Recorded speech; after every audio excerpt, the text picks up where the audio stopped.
കേരള പദയാത്ര ഇന്നത്തോടുകൂടി 10 ലോക്സഭാ മണ്ഡലങ്ങളിൽ പൂർത്തിയാവും. ഇതുവരെ നടന്ന എല്ലാ പരിപാടികളും വലിയ തോതിൽ ജനങ്ങളെ ആകർഷിച്ച സ്വീകരണ പരിപാടികളാണ് കേരള പദയാത്രയ്ക്ക് ഉണ്ടായിട്ടുള്ളത്. ഇന്നലെ കോൺഗ്രസിന്റെ പരിപാടി ജാഥ കാസർഗോഡ് നിന്ന് ആരംഭിച്ചു. നിങ്ങളെല്ലാവരും ആ ദൃശ്യങ്ങൾ കണ്ടിട്ടുണ്ടാകും. കോൺഗ്രസിന് നിങ്ങൾ ധാരാളം അവസരം കൊടുക്കുന്നുണ്ട്. നിങ്ങൾ നല്ല നിലയിൽ എല്ലാ ചാനലുകളും വലിയ തത്സമയ സംപ്രേഷണങ്ങളൊക്കെ ഞാൻ കണ്ടു.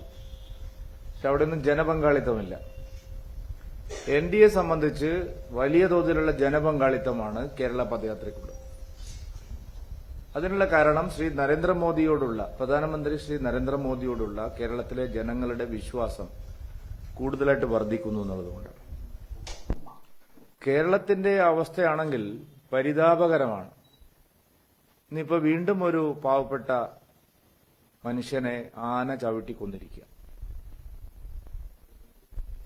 ആന ചവിട്ടിക്കൊന്നതിന് ഞങ്ങൾ എന്ത് ചെയ്യുമെന്ന് കൈമലർത്താൻ കഴിയില്ല. ഇന്നത്തെ കാലത്ത് അക്രമാസക്തരായിട്ടുള്ള വന്യജീവികളെ നിയന്ത്രിക്കാനും അവരെ നിരീക്ഷിക്കാനുമൊക്കെയുള്ള അത്യന്താധുനികമായ സംവിധാനങ്ങൾ നമ്മുടെ രാജ്യത്തുണ്ട്. ഇന്ന് കേന്ദ്ര വനം പരിസ്ഥിതി മന്ത്രാലയം എല്ലാ സംസ്ഥാനങ്ങൾക്കും അതിനാവശ്യമായിട്ടുള്ള കൃത്യമായിട്ടുള്ള ഉപകരണങ്ങളും സാറ്റലൈറ്റ് സംവിധാനങ്ങളും അതിനാവശ്യമായിട്ടുള്ള ധനസഹായവും നൽകുന്നുണ്ട്.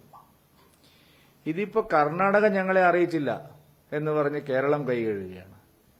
നിങ്ങളെ അറിയിക്കേണ്ട കാര്യമില്ല, ഇതിന് പൊതുവായിട്ടുള്ള സംവിധാനങ്ങളുണ്ട്. റേഡിയോ കോളർ പിടിപ്പിച്ചു കഴിഞ്ഞാൽ അതിനെ മോണിറ്റർ ചെയ്യാനുള്ള പൊതു സംവിധാനമുണ്ടെന്ന് കർണാടക പറയും. കർണാടകയും കേരളവും ഇതിൽ പരസ്പരം പഴിചാരി രക്ഷപ്പെടാൻ ശ്രമിക്കുകയാണ്. ഇവിടെ ഒരു വനമന്ത്രിയുണ്ട്, ആനയ്ക്ക് എത്ര കാലുണ്ടെന്ന് പോലും പുള്ളിക്കറിയില്ല.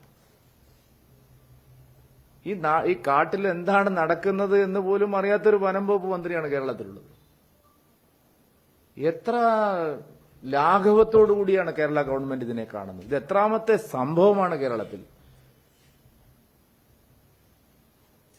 എന്തിനാണ് നമുക്ക് ഈ വന്യജീവി നിയമങ്ങളെല്ലാം? സർക്കാരിന്റെ കുറ്റകരമായ അനാസ്ഥയാണ്, വനം വകുപ്പിന്റെ കുറ്റകരമായ അനാസ്ഥയാണ് ഇങ്ങനെ ഒരു മരണമുണ്ടാവാൻ കാരണം. ഒരു തരത്തിലുള്ള സംവിധാനങ്ങളും ഇവിടെ പ്രവർത്തിക്കുന്നില്ല. ഒരു തരത്തിലുള്ള ശാസ്ത്രീയമായ സംവിധാനങ്ങളും പ്രയോജനപ്പെടുത്താൻ കഴിയുന്ന പരിശീലനം സിദ്ധിച്ച ആൾക്കാരില്ല. ഇപ്പോഴും കേരള വനം വകുപ്പ് 1/4 നൂറ്റാണ്ട് പുറകിലാണ് പോകുന്നത്. 25 വർഷം പുറകിലാണ് കേരളത്തിലെ വനം വകുപ്പിന്റെ എല്ലാ പ്രവർത്തനങ്ങളും. വനം വകുപ്പിൽ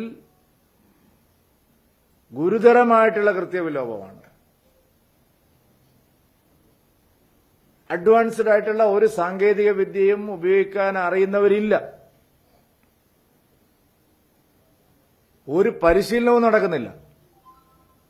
കിട്ടിയ കാശ് മുഴുവൻ ദുർവ്യയം ചെയ്യുകയാണ്. കുത്തഴിഞ്ഞ നിലയിലാണ് സംസ്ഥാനത്തെ വനംവകുപ്പ്. വനപാലകർക്ക് പോലും ഒരു കോർഡിനേഷൻ, പരസ്പര സംസ്ഥാനത്തെ വനപാലകർക്ക് പോലും കോർഡിനേഷൻ, പിന്നെയല്ല അന്യ സംസ്ഥാനങ്ങൾ. ബോർഡർ സ്ഥലങ്ങളിലെല്ലാം പാലിക്കേണ്ട മര്യാദകൾ, പരിശീലനങ്ങൾ, ആവശ്യമായിട്ടുള്ള കോർഡിനേഷൻ, ഇതിലെല്ലാം വലിയ വീഴ്ച ഉണ്ടായിരിക്കുന്നു. സംസ്ഥാനത്തെ ഭരണത്തിന്റെ എല്ലാ മേഖലയിലും ഇതാണ് അവസ്ഥ. എന്തെങ്കിലും കേന്ദ്രം കൊടുത്താൽ അതിനെ ആക്ഷേപിക്കുകയാണ്, അത് ഉപയോഗിക്കുന്നില്ല. ഒരു ഉദാഹരണം, ഇപ്പൊ ഭാരത് അരി കേരളത്തിൽ വിതരണം ചെയ്യുന്നു. 45-50 രൂപയാണ് 1 കിലോ അരിക്ക്. നമ്മളെ പൊതുമാർക്കറ്റിൽ 1 കിലോ അരിക്ക് 45-50 രൂപയാണ്. നല്ല ഒന്നാം തരം പോഷക സമൃദ്ധമായ അരി, ഭാരത് അരി 29 രൂപയ്ക്ക് ഇവിടെ വിൽക്കുന്നു. ഇന്നലെ ഭക്ഷ്യമന്ത്രി എന്താ പറഞ്ഞത്? ഇത് കേരളത്തെ തകർക്കാനാണെന്ന്. വേറൊരു മന്ത്രിയുണ്ട്, രാജൻ, അയാൾ പറഞ്ഞിരിക്കുന്നത് വോട്ടിന് വേണ്ടി അരിയാണെന്നാണ്. സോഷ്യൽ മീഡിയ മുഴുവൻ കെ അരി വിതരണം ചെയ്യുന്നു. ഭാരത് അരി വേണ്ട, കെ അരി. കെ അരി എന്ന് പറഞ്ഞാൽ കരി. എവിടെ അരിയുണ്ട് ഇവിടെ? ഇത്രയും കേന്ദ്രത്തിൻ്റെതായിട്ടുള്ള സഹായങ്ങൾ കിട്ടുന്നിടത്ത് മുഴുവൻ അതിനെ ആക്ഷേപിക്കുക, അത് ജനങ്ങൾക്ക് അതിന് പ്രയോജനം കിട്ടാൻ ശ്രമിക്കുന്നതിന് പകരം കേന്ദ്രവിരുദ്ധ പ്രസ്താവനകളുമായിട്ടാണ് സർക്കാർ. ഞാനൊരു എക്സാമ്പിൾ പറഞ്ഞതാണ്. മുഖ്യമന്ത്രിയുടെ പ്രസംഗം കഴിഞ്ഞ ദിവസം പച്ചക്കള്ളം ദില്ലിയിൽ ആവർത്തിച്ചിരിക്കുക. മന്ത്രിമാരെ തുടരുന്നു. സംസ്ഥാനത്തിന് പ്രയോജനമുള്ള ഒരു കാര്യവും ചെയ്യാൻ ഇവിടെ ഒരു ഗവൺമെന്റ് ഇല്ലാത്ത സ്ഥിതിയാണുള്ളത്.